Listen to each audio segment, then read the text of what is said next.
Hello, lovely people. Welcome to my Asian Readathon TBR. Dooby dooby dooby dooby dooby dooby dooby dooby dooby doo. Dooby dooby dooby dooby dooby dooby dooby dooby Sophie vlogs.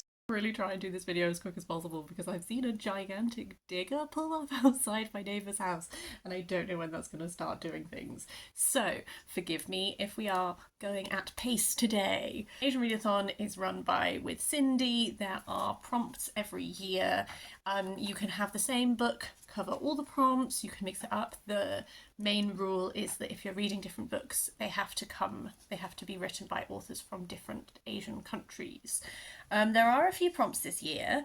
The first one is always read a book by an Asian author.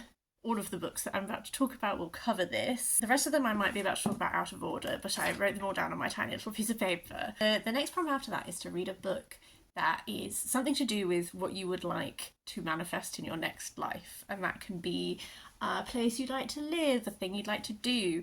I am going for Light from Uncommon Stars by Ryka Aoki, who is a Japanese author. This is about a person who has made a deal with the devil. To escape damnation, she must entice 7 other violin prodigies to trade their souls for success.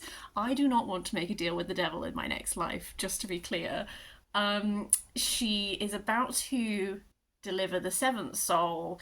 It's this young transgender runaway. She catches her ear with her wild talent, but I believe they kind of start a bit of a romance. I don't really know. Why I've chosen this for this prompt is that I like the idea of this idea of like being a prodigy at something. Not like that level, but like having this talent, having this musical ability. I used to do a lot of music when I was a child, and I've lost a lot of it along the way.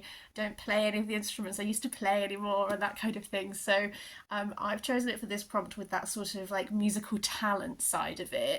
Everyone I have seen on BookTube who has read this has absolutely loved it and raved about it.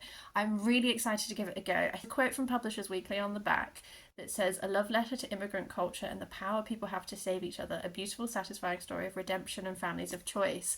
And that's really hitting some like key buzzwords for me, so I'm really looking forward to this one. The next book I want to read kind of ticks off 2 prompts at once. This is The Moon Represents My Heart by Wangtechawat, which is she's a Thai Chinese writer, and this book has element of time travel to it, which is why I think it would work for the feels timeless prompt, and it is also a debut author, so it works for that prompt as well. I think this book sounds really interesting. It is about a family, a Chinese family, who have the ability to time travel, and it's looking at them as they navigate like borders of countries and also borders of time and all of this kind of thing.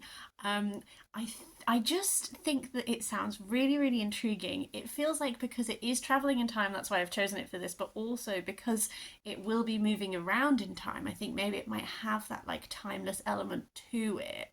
I don't know, I'm very intrigued. The final prompt is to read an underrated book, and for that one I have gone for Tower by Bae Myung-hoon, which is translated by Sung Ryu.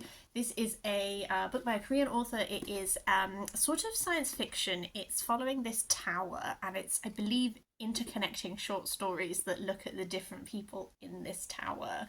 There is something about the concept of like high rise, cramming lots of people in, like in a science fiction context, that I think gets returned to again and again and again, and I find it really interesting. I went for this one as underrated because I went on Goodreads and it has 892 ratings, so the fact that it's under 1,000, I'm putting it as underrated. Again, The Moon Represents My Heart could also work for this one because that doesn't have that many ratings either, but I thought I'd bring in another book. It says on the blurb that each story deals with how citizens living in the hypermodern high-rise deal with various influences of power in their lives, and I always love a book that is looking at how power manifests and is responded to and that kind of thing. So very intrigued for this one. There are a few other books that if I have time I will also try and fit in. One of them is He Who Drowned the World by Shelley Parker-Chan, which is the sequel to She Who Became the Sun. That really went from my mind for a moment there. Shelley Parker-Chan is like a Malaysian Chinese Australian writer. I don't know if I need to describe this book to you because She Who Became the Sun was everywhere. It's sort of like a retelling of the founding of the Ming Dynasty. I loved it at the time, but I've been having this thing where I keep reading sequels to books that I loved and like really not feeling them. So I'm really hoping that this one might like break that run that I've had. But it's picking up where the first book left off and continuing this sort of rise of the Ming Dynasty. And then 2 books on my Kindle that I'm going to get to if I have the time is The Gilded Walls by Roshani Chokshi. It's like a YA fantasy. I know it's set in like La Belle Epoque and it is sort of like a heist, a gang of people doing a heist. That's all I really know about it, but I'm intrigued. I've never read a Roshani Chokshi either, so I'm really excited to give her a go. And then finally, Silver Under Nightfall, which is by Chupeco, which is a vampire book. I read Wicked As You Wish by Chupeco for my Reading the Lowest Rated Books on my TBR project, and I actually really liked it. It really worked for me. So I've been wanting to get to another Chupeco for a while, so all I actually know about Silver Under Nightfall is it involves vampires, but that is actually all I need to know, and I'm excited. That is everything I wanted to talk about.